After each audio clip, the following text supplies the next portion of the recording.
ഇന്നത്തെ ഈ post modern കാലത്ത് ഒരു മനോഹരമായ ടേം രൂപീകരിച്ചിട്ടുണ്ട്, ക്ലോസിയൽ ഇൻസെൻസിറ്റിവിറ്റി. ഭീകരമായ നിർവികാരത എന്നാണ് ആ വാക്കിന് പറയുന്നത്. ഭീകരമായ നിർവികാരത. മറ്റൊരുവന്റെ വേദനയിൽ നമുക്ക് യാതൊരു എമ്പതിയും തോന്നാത്ത അവസ്ഥയുടെ പേരാണ് ഭീകരമായ നിർവികാരത. ഇന്ന് നമുക്കതുണ്ടായിട്ടുണ്ടോ? നമുക്കിന്ന് ധാരാളമായി ഉണ്ടായിട്ടുണ്ട്. അതുകൊണ്ടാണല്ലോ ഒരു അപകടം നടക്കുമ്പം സെൽഫി എടുക്കാൻ 1000 പേര് അവിടെ നിന്ന് വന്നു നിൽക്കുന്നത്.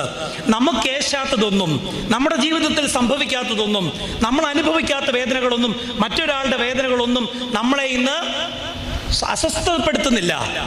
അതുകൊണ്ടാണല്ലോ വെറ്റിനറി കോളേജിൽ ഒരു ചെറുപ്പക്കാരൻ മരണത്തോട് മല്ലടിച്ചപ്പം 400 മൊണ്ണക്കുഞ്ഞുങ്ങൾ നോക്കി എന്നൊരു ചരിത്രം ഈ അടുത്ത കാലത്ത് നമ്മൾ കേട്ടതാ. ആണോ? കാരണം എന്താ?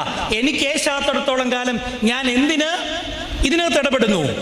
പണ്ട് സുകുമാർ അഴീക്കോട് മോഹൻലാലുമായിട്ടൊരു വിഷയമുണ്ടായി, ഓർക്കുന്നുണ്ടോ?